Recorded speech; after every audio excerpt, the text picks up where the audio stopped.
ලංකාවේ driving licence එක ජපන් driving licence එකක් දක්වා අරගෙන යන මාර්ගයේ පළවෙනි වීඩියෝ එකෙන් මම ඔයාලත් එක්ක කතා කරා මොනවද අපි ලෑස්ති කරගන්න ඕන ඩොකියුමන්ට් කොහොමද ඒ ඩොකියුමන්ට් බාර දෙන්නේ මොන වගේ ඩොකියුමන්ට්ද කියන කාරණේ.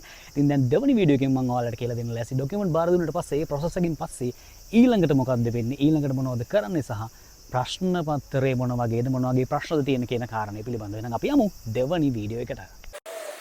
දැන් ඩොකියුමන්ට් ටික බාර දීලා ඉවරයි. ඒ වැඩේ අවසానයි. ඩොකියුමන්ට් ටික ඔක්කොම හරි එතන ප්‍රශ්නයක් නැහැ. ඊළඟට ඔයාලා එක්කගෙන යන්නේ S2 පරීක්ෂා කරගන්න. ඉතින් S2 පරීක්ෂා කරගන්න අනිවාර්යෙන් වැදගත් වෙනවනේ.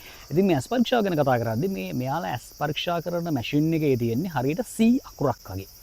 රවුමක් එක පැත්තක කොටසක් කැඩලා තියෙනවා වගේ C අකුරේ හැඩයකට තමයි තියෙන්නේ. ඉතින් මේ C අකුරේ හැඩයට තියෙන මේ රවුමේ කැඩිච්ච කොටස කොයි පැත්තටද තියෙන්නේ කියන එක තමයි මේ S පරීක්ෂාවේදී මෙයාලා බලන්නේ. ඉතින් ඒක උඩ අතට තියෙනවා නම් උඩ අතට කියන්න පුළුවන් වම් පැත්තට දකුණු පැත්තට පහළට කොහෙද තියෙන්නේ කියන එක තමයි ඔයාලා S පරීක්ෂාවේදී කියන්න ඕනේ. ඉතින් ඔයා ඒක ඉක්මනින්ම ග්‍රහණය කරගන්න වේගය ඒක කොයි පැත්තටද තියෙන්නේ කියලා ටක් ගාලා මෙයාලට කියන වේගය අනුව තමයි ඔයාගේ S2 කොච්චර දුරට හොඳට පේනවද කියලා මෙයාලා ප්‍රසන්ටේජ් එකකින් තහවුරු කරගන්න. ඒ වගේමයි ඊළඟට මේ S පරීක්ෂාවේදී මෙයාලා බලන ඊළඟ කාරණේ තමයි මාර්ග සංඥාවල ඒ වගේම අපි අර කලර් ලයිට්ස් වල තියෙන ලයිට්ස් ටික රතු කොළ සහ කහ පාට කියන පාට තුන. ඉතින් ඒකේ පාට දෙක ඔයාලා පෙන්න උඩ තියෙන රතු පාට නම් ඊළඟට තියෙන මොන පාටද කියලා කියන්න ඕනේ. රතුයි කහයි නැත්නම් කොළයි රතුයි ඔහොම යාලා මාරු කරලා දානවා. ඒක තමයි ඔයාලා එයාලට කියන්න ඕනේ. ඉතින් මොන ලයිට් දෙකද තියෙන්නේ කියලා. ඉතින් ඔය පොයින්ට් එක තමයි ඔයාගේ මේ ඇස් පරීක්ෂා කරන අවස්ථාවේදී යාලගේ මැෂින් එකෙන් යාලා තහවුරු කරගන්න. මම අර කලින් කිව්ව එක වැදගත්.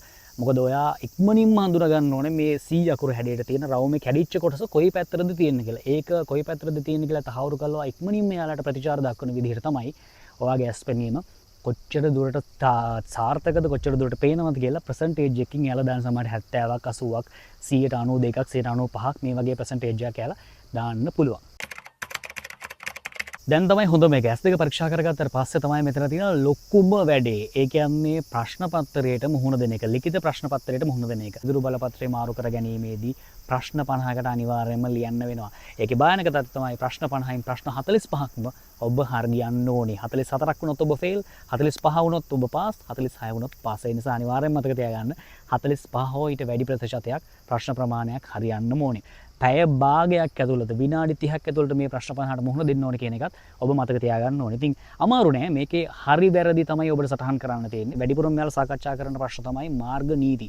විශේෂයෙන් මෙයාලා බලනවා මාර්ග සංඥා වලට ඔබ කොහොමද ආමනත වෙන්නේ. රියදුරෙක් හැටියට මාර්ගයේ ඔබ වාහනය ධාවනය කරනකොට මාර්ග සංඥාවක් දැක්කම ඒකට ඔබ ක්‍රියා කරන්නේ කොහොමද කියන කාරණේ. සහ ඔබ වාහනයට ප්‍රවිෂ්ඨ වුණාට පස්සේ වාහනට නැග්ගන් පස්සේ වාහනේ ගමන් කරනකොට ඒ ඇති වෙන බාහිරින්